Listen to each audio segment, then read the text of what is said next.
Finalmente stamattina posso fare quello che voglio. Me ne vado a dove voglio io. Chi stiamo meglio tutti i giorni.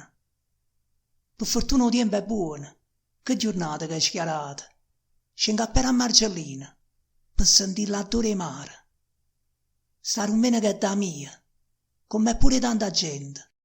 Noi che tutta una settimana faticammo duramente. Sono che 10 la mattina, sono allerta già 3 ore. Prima la messa m'ha gentisa, ma mi godo che sto solo. E cammino e non mi stanca, sono libera e felice. Che nessuno mi comanda, sento il cuore che mi dice. Non ci stanno più pensieri, vedo un mondo che si muove. Sta giornata è assai sincera. Che peccato che è una sola.